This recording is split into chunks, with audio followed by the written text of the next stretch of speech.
The Beginning After the End. Volume 6. Capítulo 157. Altura do pináculo. Ponto de vista do Capitão Jarnas Aldir. Rick. Eu sussurrei, sinalizando para ele ir para a esquerda enquanto eu me agachava atrás de um tronco caído. O aumentador maciço reuniu silenciosamente sua pequena equipe de 5 magos e começou a atravessar as densas árvores. Brier. Eu inclinei minha cabeça na direção do pequeno caminho à nossa direita, sinalizando meu outro comandante e suas tropas para me seguirem. Brier balançou a cabeça em resposta quando ele desembainhou suas 2 adagas serrilhadas. O aumentador bem construído navegou rapidamente pela floresta densa, seu andar longo e confiante. Eu segui atrás dele e suas tropas alguns passos atrás com meus dedos ansiosamente posicionados no aperto do meu artefato, pronto para atacar. Eu tive que agradecer a tempestade fria que uivava constantemente através das árvores, balançando os galhos e arrancando sua folhagem. Isso serviu para encobrir o som de nossos passos enquanto nos aprofundávamos na floresta. As clareiras eram frequentes, mas eu dirigi minhas tropas para longe delas, caso estivéssemos expostos a esse grande perigo sobre qual a Capitã Glória havia me alertado. Eu suprimi a vontade de zombar de sua ridicularidade e acreditar nas palavras de um adolescente que de alguma forma se esgueirou em seu caminho para ser uma lança. Ele provavelmente inventou suas suspeitas sobre esse poderoso inimigo para poder escapar sozinho e evitar a batalha. Vou ficar de olho nele se eu o pegar fugindo. Eu pensei. Talvez a minha participação crítica em expulsar as forças alacrianas e capturar a lança trapaceira me renderá uma promoção bem merecida. Eu segui a Capitã Glória de má vontade quando ela do nada começou a ordenar que suas tropas recuassem. Foi meu erro confiar cegamente em seu julgamento. Depois de ser informado pela Capitã Glória sobre o que ela havia sido instruída a fazer pela lança, eu imediatamente trouxe minhas tropas de volta. Ela teve a coragem de jogar fora a batalha e arriscar trazer a luta inteira para os cozinheiros e médicos do acampamento, mas eu não sou seu subordinado. A batalha se tornou caótica depois que as tropas da Capitã Glória começaram a recuar, deixando apenas as minhas tropas para lutar. No entanto, aproveitando o fato de que os alacrianos tentaram ir atrás das tropas da Capitã Glória, foi fácil para meus soldados dominarem um monte de forças inimigas ocupadas. Melhor ainda, a Capitã Glória receberá suas consequências por ter tão pouco julgamento no meio de uma batalha. Ela sofreu uma lesão considerável ao seu lado que me deixou no comando de ambas as tropas. Com minha experiência como comandante, rapidamente juntei as 2 forças aliadas desarticuladas e retomamos a luta até que uma explosão ressoou um pouco ao sul de onde estávamos lutando. Inesperadamente, os líderes inimigos começaram a ordenar a seus soldados que recuassem, deixando-nos com uma vitória excepcional. O som das minhas tropas animadas me encheu de uma sensação de satisfação que me lembrou de o que significava ser uma figura de poder. Retomando meus deveres como general interino responsável por ambas as divisões, ordenei a todos os soldados fisicamente aptos que pegassem o corpo de um aliado e voltassem para o acampamento. Eu também ordenei a recuperação de qualquer soldado alacriano, se ainda estivesse vivo, para que eles pudessem ser interrogados mais tarde. Eu queria ir direto ao conselho e conversar com eles sobre o que tinha acontecido aqui, mas a Capitã Glória me parou. Ela suspeitava que o garoto Lance e o inimigo que ele estava lutando tinha algo a ver com a explosão e queria que eu levasse algumas tropas para ver o que aconteceu. Se não fosse pela possibilidade de prender o menino por fugir no meio da batalha e a chance de tomar o lugar dele como uma lança, eu teria recusado. Talvez as divindades estivessem finalmente me recompensando pelo meu serviço ao rei Glider e agora, a totalidade de Dikaten. Eu me tornaria um dos pináculos do poder deste continente. Quanto mais caminharmos para o sul, mais cuidadosos tínhamos que ser com nossos passos. Quando o sol se pôs, a névoa começou a se acumular entre os troncos grossos das árvores, obscurecendo o chão até mesmo abaixo de nós. Mais do que a possibilidade de um inimigo imaginário, eu queria pegar o garoto desprevenido e acidentalmente quebrar um galho poderia fazê-lo correr e complicar a tarefa. Minhas fontes no castelo do conselho me disseram que Arthur não havia aceitado o artefato concedido a cada uma das lanças para aumentar seus poderes, mas ser descuidado seria um erro. Por mais que ele seja covarde, o menino ainda era uma lança, afinal. Brier, minha mão direita, parou e fez um gesto sem palavras para eu ir. Passando pelos soldados em sua unidade, cheguei à frente do que parecia ter sido um dia uma árvore. Olhando para o lodo escuro agrupado no centro do tronco da árvore, eu lentamente estendi a mão quando Brier bateu na minha mão. Meus olhos se estreitaram enquanto eu lançava um olhar para meu subordinado, mas Brier apenas balançou a cabeça e mergulhou uma faca sobressalente, amarrada à sua coxa, na poça. Com um chiado fraco, a lâmina da faca foi completamente dissolvida em questão de meros segundos. Deslocando meu olhar para o resto da árvore que caiu recentemente, apontei para ele, certificando-me de que esse ácido foi o que causou isso. Brier assentiu em resposta e continuamos nossa jornada até que um de seus homens, ou melhor, uma mulher, apontou mais algumas árvores com a mesma corrosão no meio de seus troncos. Algumas árvores ainda estavam de pé, com o ácido apenas fazendo um pequeno buraco, enquanto outras eram derretidas até as raízes. O estalo afiado acima de nós fez com que todos virássemos imediatamente em direção ao som. A mulher rapidamente colocou uma flecha no arco e atirou instantaneamente. A flecha atingiu com precisão a fonte do som, um galho. Deixando escapar um suspiro agudo, estudei o galho que havia caído, apenas para perceber que havia partes dele corroídas pelo mesmo ácido nas árvores. Eu lancei um olhar ameaçador para a arqueira e imediatamente ela baixou a cabeça, desculpando-se. Incompetente. Sinalizando a todos para continuarem, fiquei perto da retaguarda da equipe para o caso de algo acontecer. Enquanto os ventos continuavam a banhar as árvores ao nosso redor, a floresta estava estranhamente quieta. Não havia sons de animais nas proximidades e eu ainda não tinha escutado o canto de nenhuma única ave, quase como se os habitantes da floresta tivessem corrido por suas vidas. De repente, um grito de dor ressoou, penetrando através das árvores em nossos ouvidos. A quietude da floresta só parecia amplificar o som enquanto todos olhavam para mim em busca de orientação. Do timbre profundo do grito, soava como o Rick, mas realmente valeria a pena dar nossa posição se ele já tivesse sido apanhado? Quer fosse a lança ou o suposto inimigo que ele estava enfrentando, o elemento surpresa era uma das nossas únicas vantagens.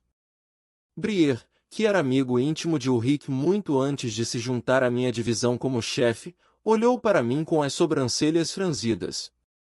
Seus olhos pareciam dizer para deixá-lo ir, mas fiz sinal para ele esperar. Eu separei nosso time de 5 em 2 grupos, com Brier no time de 3. Nós lentamente nos espalhamos com a arqueira ao meu lado, enquanto o grupo de Brier lentamente caminhava em direção ao som do grito de Ulrich. A densidade das árvores diminuiu quando nos aproximamos de uma grande clareira, com mais e mais sinais do ácido evidente ao nosso redor. O chão embaixo abruptamente caiu quase nos fazendo cair em uma névoa misteriosa que se tornou mais densa quando nos aproximamos da clareira. Com a arqueira me cobrindo, Brier e seu grupo a alguns passos à minha esquerda, soltei o cabo do meu artefato, a Sormrocro, e imbuí mana para transformá-la em uma poderosa alabarda. Com a horrível névoa verde bloqueando nossa visão e o chão desnivelado abaixo, eu suprimi a tentação de voltar para o acampamento usando o pensamento de me tornar uma lança e ergui meu braço. Segurando 3 dedos, eu silenciosamente contei. 3, 2, 1. Deixando escapar um rugido, Brier cortou com suas adagas serrilhadas, desencadeando uma torrente de fortes vendavais para dissipar a névoa potencialmente perigosa. Mas o que? Minha vontade de lutar desapareceu quando a névoa verde clareou. A Sormrocro quase escorregou dos meus dedos soltos enquanto todos nós estávamos de pé, com as mandíbulas soltas, na cena apenas alguns metros à frente. Nós havíamos, sem saber, tropeçado na beira de uma enorme cratera. No centro havia uma enorme e imponente lança que fazia com que meu inestimável artefato, transmitido em minha família por gerações, parecesse um palito usado. E empalado nele era o que parecia ser um demônio esguio. O chão chiava sob o monstro suspenso com o mesmo ácido escuro escorrendo de seu corpo grotesco. Um chiado fraco soou do demônio quando a névoa verde espirrava continuamente de sua ferida aberta, mas estava indubitavelmente morta. Mas talvez a única coisa mais marcante do que a cena abaixo fosse a do dragão de obsidiana tão casualmente dormindo ao lado do menino caído contra uma árvore do outro lado da cratera, um garoto que não poderia ser outro senão Arthur. Se não fosse pelo fato de que eu tinha visto o dragão quando Arthur foi nomeado como uma lança, o medo atualmente agarrando o meu peito poderia apenas ter espremido a vida do meu coração. Por um segundo, pensei que tanto o menino quanto seu vínculo haviam morrido durante a luta, mas a constante subida e descida do corpo do dragão dizia o contrário. Eu ergui meu olhar do dragão negro para ver o Rick no chão do outro lado da cratera. Suas tropas, menos uma, estavam amontoadas ao redor dele, cuidando dos cotocos onde costumava estar seu braço e perna esquerdos. Talvez o menino tenha morrido em batalha. Pensei, esperançoso. Eu avaliei a situação o melhor que pude dessa distância. Era difícil ver o estado do garoto daqui, mas pela respiração ofegante da besta imponente ao lado dele, é seguro dizer que ambos sofreram algum tipo de dano. Eu afrouxei meu aperto ao redor da Sormrocro. Recupere o corpo do general. Brier sinalizou para um de seus homens ir em frente quando o Rick, que agora estava localizado onde estávamos, agitou seu único braço. Não! O Rick e suas tropas gritaram, mas o subordinado de Brier já havia pulado na cratera para chegar ao outro lado onde Arthur estava.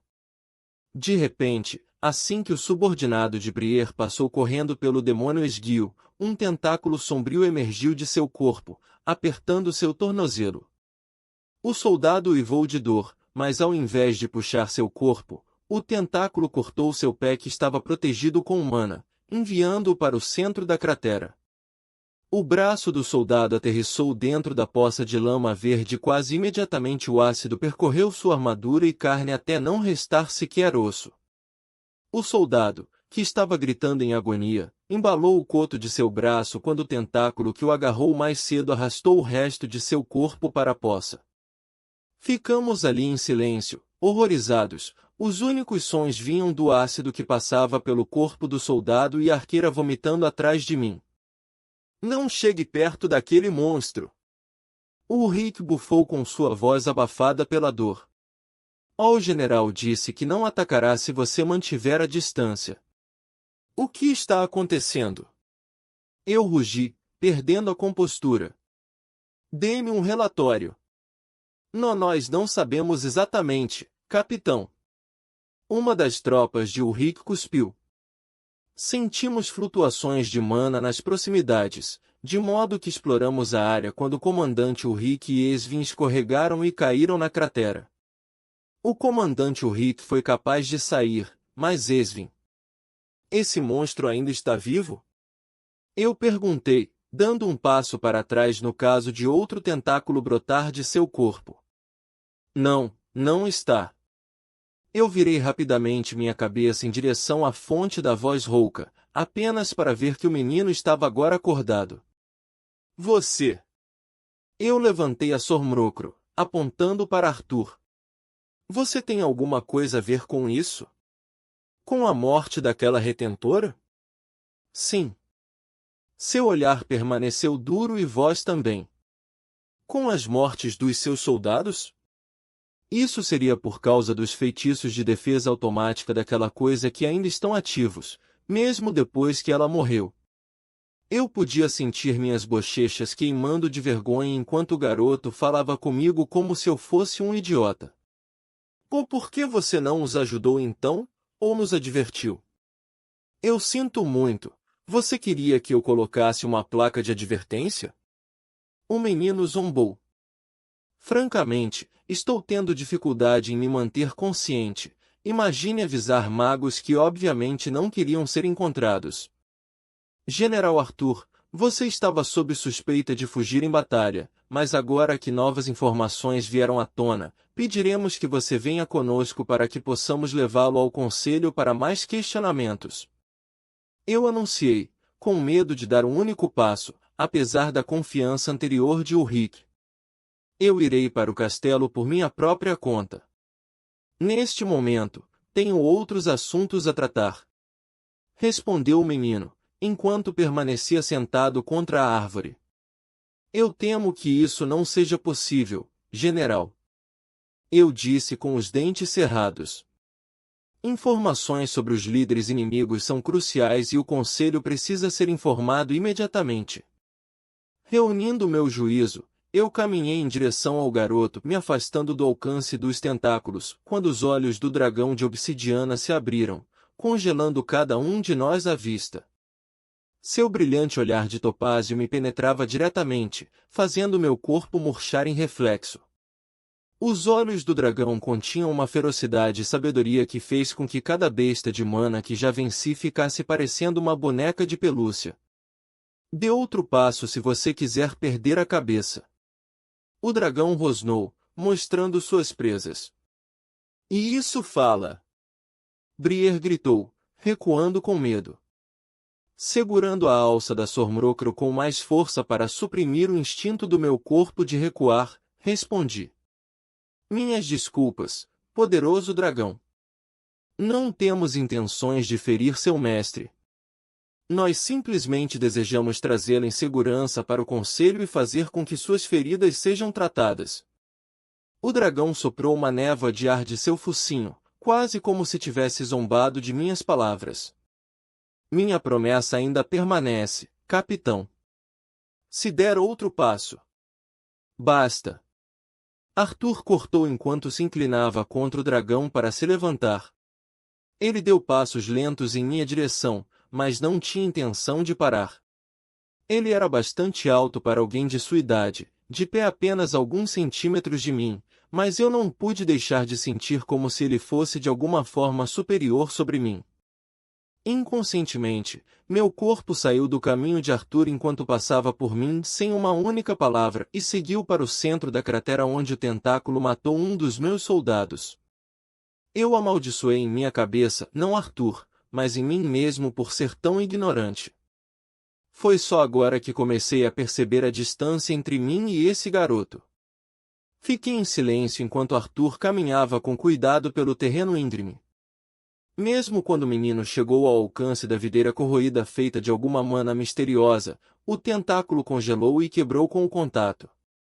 Arthur colocou casualmente um pé sobre a poça capaz de derreter até mesmo armaduras e ossos. Quando o ácido congelou para um estado sólido, o garoto pisou nele e estendeu a mão em direção ao monstro, puxando uma espada desgastada. Sylvie, vamos embora.